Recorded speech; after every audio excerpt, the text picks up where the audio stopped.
Well, hello and welcome to the audio edition of the Tao Manifesting Tarot. For those who are first timers and for those who are kind of intermittent in joining us on this tarot read, I'm doing an audio version because I have, over the past few weeks, run into a little bit of a difficulty with the computer. I think it's dying on me, and being that we're in the middle of a Mercury retrograde, not a good time to invest in anything that you expect to stick around for a while. You know, things that you buy that would last 30 days, 60 days, okay, fine.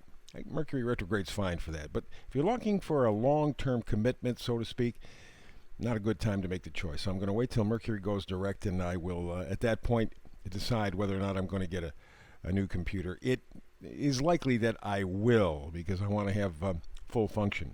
But in the meantime, we're going to do this manifesting tarot reading, I think in a very convenient way, although at first you may not think that's the case, because we're so programmed into the visual that we neglect the audio side, what we hear. We're only kind of focused on what we look at, not what we hear. And yet, so much in our life is just listening, just hearing. For example, you walk away from the computer screen, TV screen, whatever screen, you got an audio presentation at that point. You're listening. And if you have somebody who can do a good narrative, you're not missing a thing. Yeah, okay, so you're not seeing the pictures, but you're getting the story. Maybe even better than you ever did because you're using your imagination. So I decided, rather than stop doing the Tao Manifesting Tarot readings, let's make them audio. And you can multitask, do whatever you want to do. As long as you're listening, you're getting all the important information. So let's begin. Enough of me. So for today's Manifesting Tarot reading, we begin with the Oracle card Between Worlds. You see that up top there with the pelican. You see the picture is divided between worlds. In both places, and yet nowhere at the same time. Maybe kind of how you feel somewhere in your life. You think, geez, I'm here and I'm there, but I'm nowhere. Where am I? Well, over the past 2 or 3 years, maybe your whole lifetime, you have not had the ability to really kind of focus. People do not want us to focus.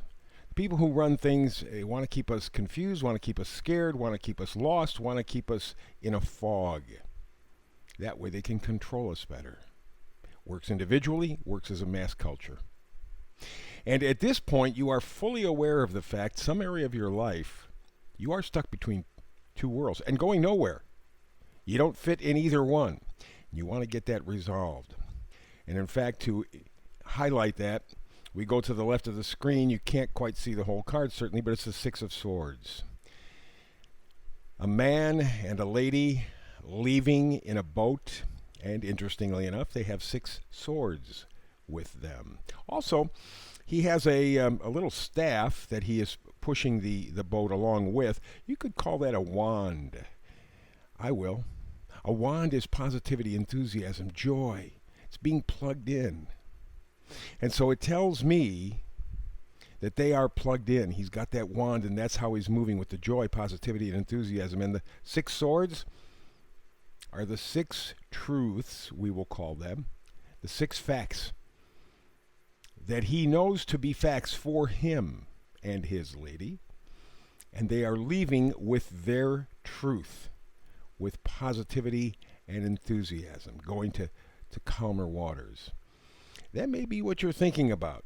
I want to know what's true to me. I want to know what's important to me. I want to know what's valuable to me, and then I'm going to take that with me into the future. And in fact, there may be one more thing that you're going to have to pick up along the way. 6 of Cups right next to the 6 of Swords. 6 of Cups is nostalgia. Yeah, it could be a love from the past.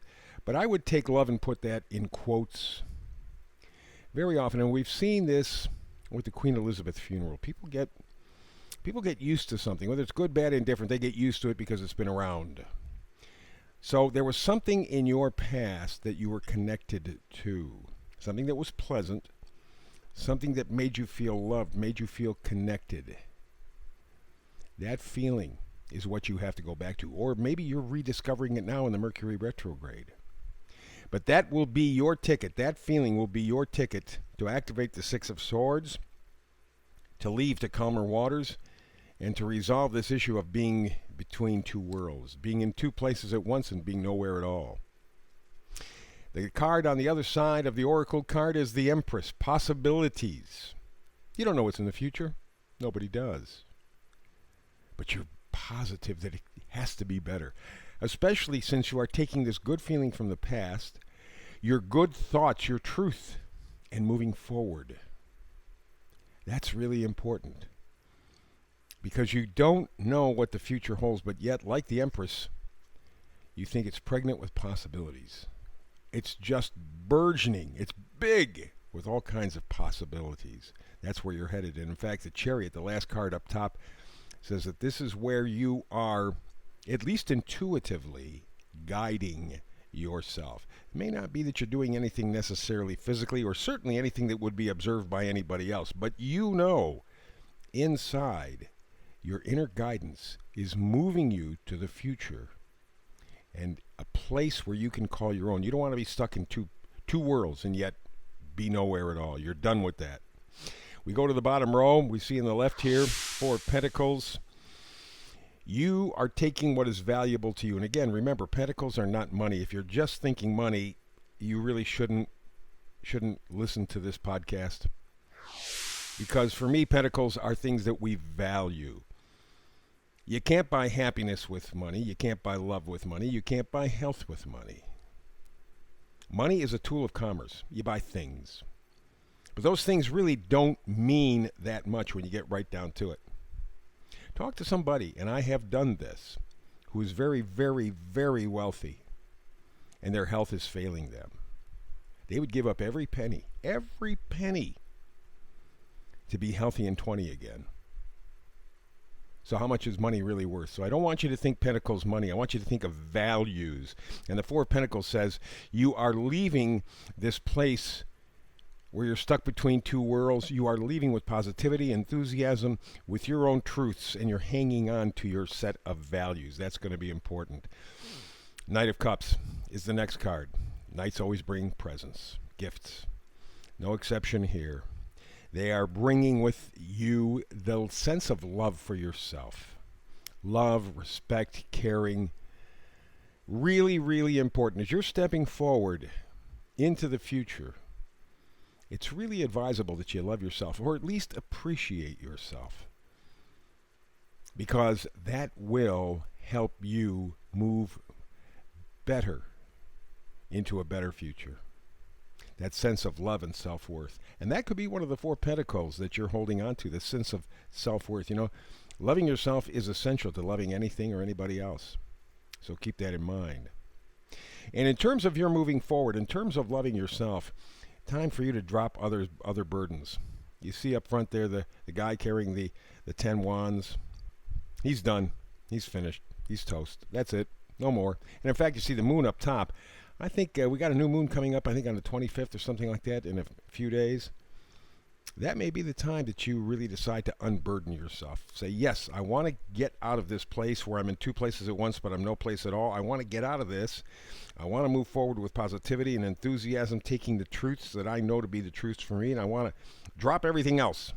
I don't need the extra baggage, and that's really what the 10 of Wands is all about. To do that, however, we go to the last card, the Death card. Meaning, you're going to have to walk away from your life as it is now.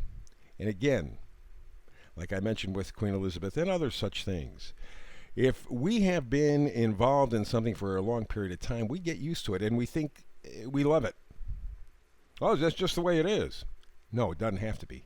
And that's the case in point. And for you to be able to get out of this deadlock where you're in 2 worlds but no place at all, that thinking has got to end. That plan has got to end. It has to die. Get rid of the burdens. Take your truth. Step forward into the future with positivity and enthusiasm and self-love. And the final card is the vice versa card going forward, and it's one of my favorites. In fact, it is, next to the Sun, my favorite tarot card. It is the Fool. Take a look at that picture. Here he is, yes, standing out on a cliff. He's had, take a look. There's no baggage. All he's got is this little knapsack. That's it. And a beautiful, looks like sunrise. The future is just pregnant with possibilities, like the Empress card said. He knows it. He feels it. He believes it. For me, this card is always, always, always, always a card of faith. The fool is not foolish. For people who really believe, that's positive manifestation to the nth degree. For people who really believe, sometimes the people around them don't even have a clue. Believe. Believe. And that way, you can find your place. You won't have to be stuck in two places and really no place at all. You can find your spot, wherever that is, however that manifests. You can do this.